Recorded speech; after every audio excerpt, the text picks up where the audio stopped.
because I lost my son. I know that feeling. Sorry, guys. She lost that beautiful little girl. She'd know what I'm talking about. I was down at Backpackers Rip. I'm watching a father and his daughter in the foreground, and then all of a sudden I see this young girl. She's going to go under, and if she goes under and disappears into that deep hole, another 30 seconds or another 40 seconds underwater, it's like you find her or she's gone. You go strip down, get the board, get in the water, hope you don't get slowed up by waves coming in, and then sprint to the patient.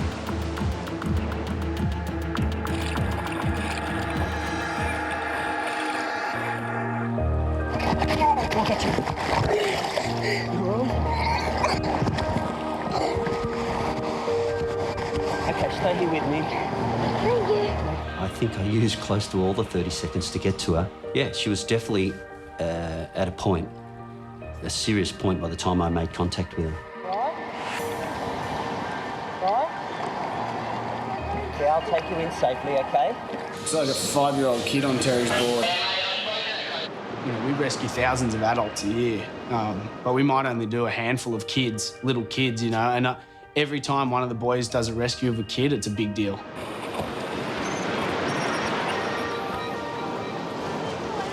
All right. So much. Thank My you daughter so much. nearly drowned then. Yeah. Okay, you need to go to the red and yellow flag. Yeah. Watch your back. Thank you. Okay. Especially with young kids like that, because I lost my son. I know that feeling. Sorry, guys. My boy was trapped in the birth canal and had complications which cut the oxygen off for 10 minutes, but the result was a week later that he died. Whenever I do a rescue of a young child, that comes to the surface. She lost that beautiful little girl. She'd know what I'm talking about, you know? I was feeling my brother, then I recognized it was her day. Because I was away. Oh my God, never follow me, okay? Jeffy, never follow me in seas. I might get into danger. And you're smaller and weaker swimmer than me, so you can always follow me. Okay. Straight away, straight in front of me down in Backpackers, I just see these two girls and they were not good at all. The lifeguard buggy is parked back up the beach, so Harrison must make the 100-metre sprint on foot. I could see there was a board directly in front of the girls in trouble. These thoughts in your head saying, all right, go Harrison, just run, run. Then you're also thinking, geez, are they going to make it? And also there's another side going, oh, I hope the boys are backing me up. Harrison hits the water first, unaware how long until backup will arrive. Got full just tunnel vision on these two girls. 2 drowning girls, 1 lifeguard. Harrison makes a spur-of-the-moment decision. Rescuing a drowning person without equipment is extremely dangerous. Harrison risks being held underwater. But his only thought right now is getting to the girl in time. Go, he's under. I thought as long as I could get the board to her, then I could leave her with the board and then swim the other 10, 15 metres to the other person and hold them up. And I knew by that time the boys would be backing me up. Why did he get off the board? To pay past the board to someone else the other to hold him up. I've got to the young lady and I'm keeping her afloat, trying to reassure her that everything's okay, that I'm a lifeguard, I'm here to help you.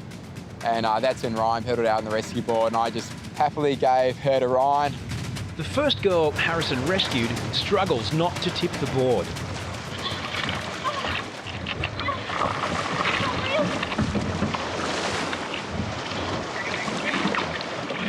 That was lucky. That was as close as you wanted to get, ever. Safe on the beach, the girls are shaken but alive. If you feel sick tonight, okay, make sure you go and see a doctor. All right, just don't swim here, just swim up between the flags, okay? Yeah, so I saw the girl at the back was worse off, so I just grabbed the first girl on my board and just swam, just held her up until Ryan arrived. Yeah. Just good that, you know, Hudsey and Singlets both been lifeguarding for so long. Just know to keep an eye on the beach from where they are. I was patrolling the south corner and it was very strong rips that day, I remember, and the girls ran up to me and told me that a brother was in trouble. My brother goes down. Where? Kind of just pointed out to the ocean and I couldn't really even see him. Despite the confusion, Yatesy follows the woman. The Can-Am's on the way down to help you. Right in the south corner? Yeah, right in the south corner. Lifeguards can see trouble in Backpacker's Rip, but the situation remains unclear. I went down there with Chapo quickly, and when we got there, Yatesy was in.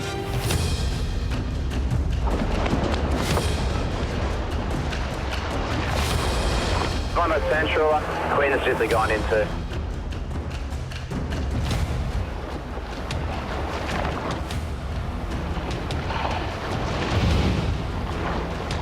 Actually got out to him quicker than I thought because I was actually at this stage in the rip. A man, the brother of the woman on the beach, clings to a surfboard. He's been rescued by Bondi's resident photographer, Eugene. Well, if Eugene wasn't there, we would have been diving to get him.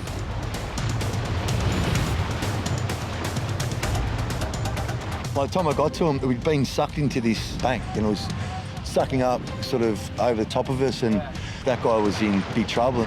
The man is on the verge of losing consciousness. I picked him up and he was just a dead weight. He was just floppy, his legs weren't doing anything.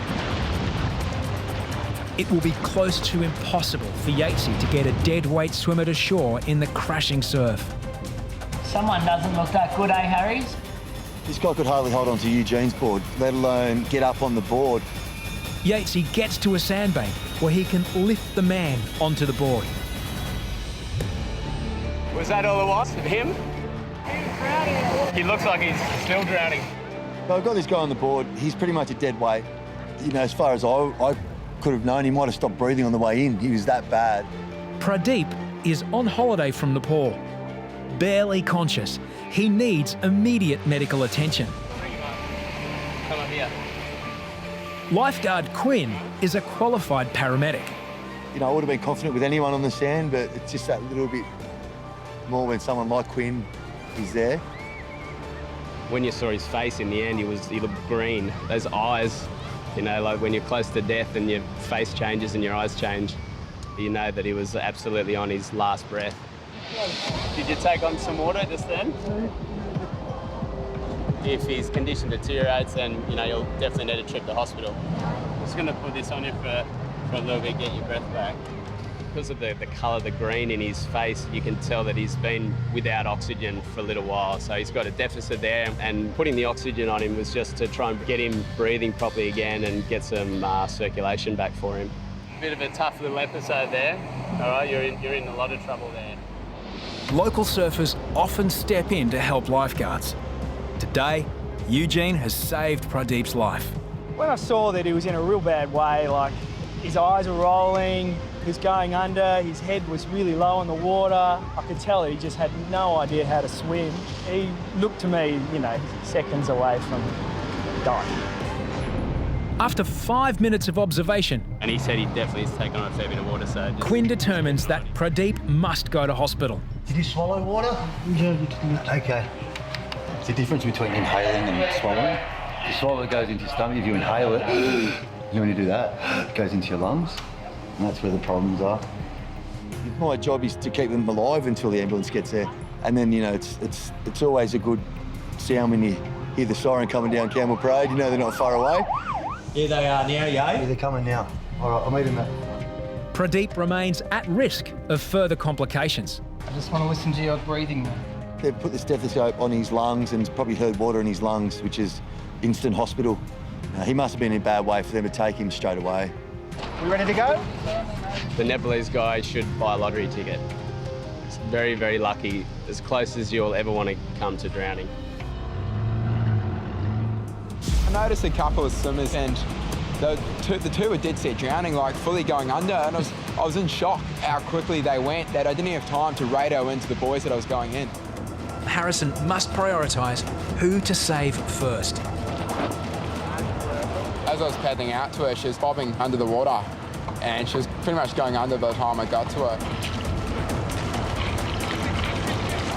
As he grabs the girl, Harrison has no hands free to paddle back for the man, who is fighting for his life. Come to me. Oh my God. Oh, thank you. Okay. Come here, you okay? Come here. She had no strength left. She'd used all that effort just trying to stay afloat, and there was nothing left of her. Right, hop up on the board, hop up on the board. Hop up, come here. Exhausted, the girl is incapable of climbing onto the rescue board. She's a small girl, like, she's only weighs about 40 kgs. Normally, you know, you can just flick them up on the rescue board. She was dead set, like a dead weight. Like, it took a lot of effort to get her on the board. Harrison must do the heavy lifting himself. A local surfer comes to back up.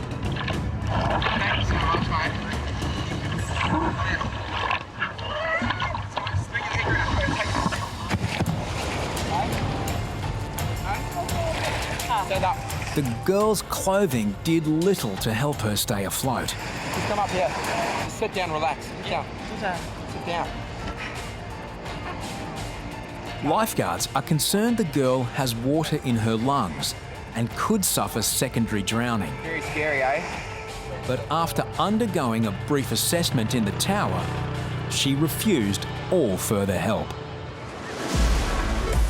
A cardinal rule amongst lifeguards is never leave the tower unattended. But sometimes rules must be broken.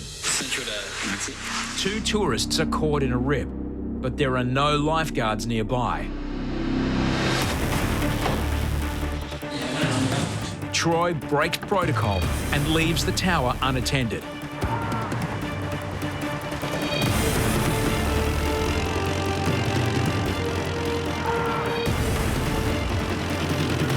Troy is beaten by Beardy, who was heading to the change rooms when he spotted the man. Yeah, Beardy's gone out.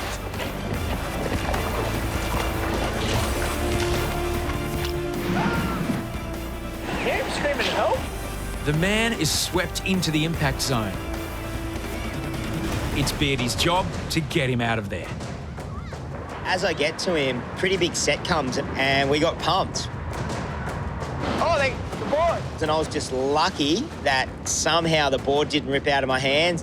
We could hear him screaming help from up there.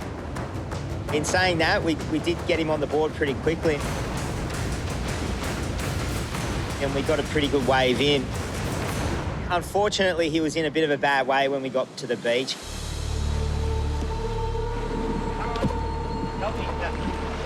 He was exhausted. He was literally fighting for his life in the water.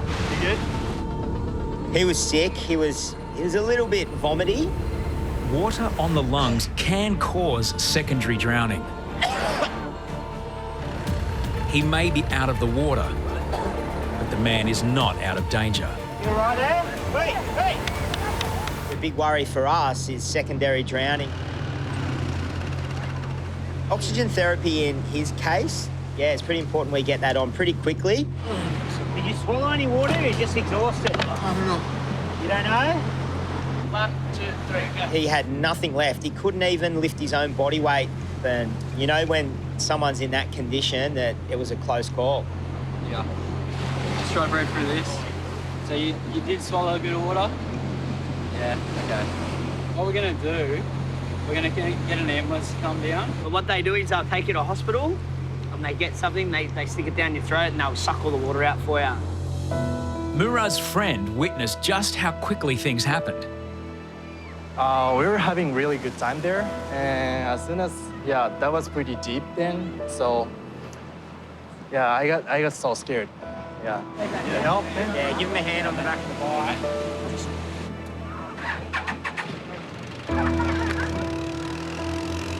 Ambulance, thank you. Even in the tower, he was in a bad way. You feel sick in the tummy at all? No. No? It's like I feel like somebody hit me. Dizzy? Extremely. Headache? Okay, take that in. Nice deep breaths. Okay. Oh, hello. Drag out of the water. You swallow your water? Yes, but I think it was less than a cup. Slow your breathing down, mate, all right? Murad is off to hospital for a full assessment. I kind of knew that he had swallowed water. I saw the waves breaking over his head, and he's very lucky. A small girl is fighting for her life in front of the tower. Gons just goes, I'm going. Alone, the young girl won't last long. Yeah, the fear definitely gets bigger when there's little kids because they're so defenceless in the water. Gons right in front of the tower. When you're in the tower, you're watching that person. Just got to keep eyes on her so if she goes under, I can at least tell them where she's gone under. So it's a gut-wrenching feeling, but you have to do it. She's really, really bad. Gons, he comes down on his days off and paddles a lot, and I just know he's using every bit of that training to get there as fast as he can.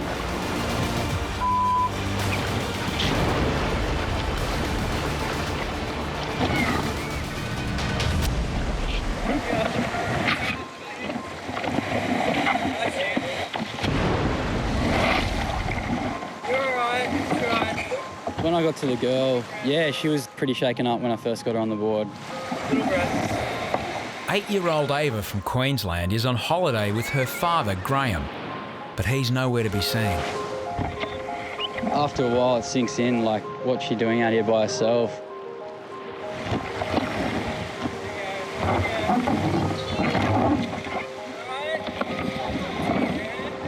Beachgoers witnessed just how close Ava came to drowning before Troy rescued her. Just sit on the seat there. Troy wants to have a word with Ava's dad as soon as he can find him. He went up there. I think I can see him. You can see him? Yeah. Just there? Yeah. Is that him? Yeah. Okay, we'll walk over to him, okay? Just next time, look, keep an eye on him, man. Sorry, no. Like, Where were you, eh? This close. Like, Oh, she played right out here. yeah, she was right out the back as well. Like, it was very close. Oh, sweet, bro. You're very brave. You're very brave. Sorry, buddy. It's a mistake that many parents make, but this time it nearly cost Graham the life of his daughter. Oh, look, I was laying there and my daughter went for a swim. She floated out of the flags and ended up rescued. You were scared? The waves kept on hitting me. The waves hitting you? Yeah. So I kept on going down and down. Oh, darling. She wanted to come down and see the lifesavers. That's why we come down from Queensland. So she got to see them up close. Yeah. It's embarrassing, eh? Yeah, my advice for parents coming to Bondi is you've got to look out for the red and yellow flags and to keep an eye on your kids. On New Year's Day, lifeguards have come to the end of a punishing 13-hour shift. Then, a major emergency. A guy screams out. He says, Harry's, there's a baby dead up on the road. Harrison backs up. You know it's serious because there's bystanders in the park just pointing that way, that way. Where we going? You know, you're preparing for the worst. And all of a sudden, I see this baby just on the road. The baby showed no signs of life. It was not breathing. The baby has reportedly fallen on its head from a height, but it's unclear how. The patient is an 8-week-old boy. At this stage, the baby is clinically dead. His father can only watch on. The father was literally on top of me, and to be a father and look up at him and to see water coming out of his eyes. You know, a dad to a dad, you just want to give it your all. The baby's mother is unable to watch. Resuscitating a tiny baby presents major challenges. We go to pull the defib out and I see a baby that is so small that it stops me instantly. Lifeguards must urgently administer manual CPR. I did have an obstacle that there was a head trauma and a hip trauma that I just had to get breaths into that baby. Generally, I would have picked the baby up and gone for it. Lifeguards decide to ventilate the baby with a bag mask and oxygen. There's no time to think, it's just I knew that I had to get breaths back into that baby. All those rescues that I've done, nearly 6,000 rescues, over 70 resuscitations on these beaches of people that have been clinically dead. It comes down to this one moment. After the third breath of breathing that baby up, I started to see the rise and fall of the baby's chest. Oh my God, this is working, this is effective what I'm doing. Giving these rescue breaths to the baby. 2 critical minutes of care has brought the baby back to life when the paramedics arrive. Paramedics now need to get a cannula into the baby. They needed to get a line into this baby, and one way they can get a straight line is actually going through using a drill and going into the bone marrow, into the shin, and so they can get administered drugs in there straight away. The baby still needs assistance to breathe. Lifeguards and paramedics hope for more signs of improvement. The worst thing with a baby is you want to hear them cry. You know, it's actually concerning when there's no noise. After around the 8th, 9th breath, I hear the baby cry. To hear this baby scream was just the greatest moment ever. This was real, this was raw, this is rare. And there's so much going through my mind. Like, I've got this baby, I've lost someone that's elderly, and I've got this baby in front of me. And I'm thinking, I've lost my father, but here's my chance to have an infant, to give this child a new life. Everything was that moment. But the baby may not be out of danger yet. A special casualty access team arrives to help assess any head trauma. Intensive care paramedics hand it over to the SCAT team, and they treat the baby. They loaded the little boy straight in to get him straight to the kids' hospital. Not long after, lifeguards get news the baby is likely to pull through without major complications. So sorry. Well, it's crazy.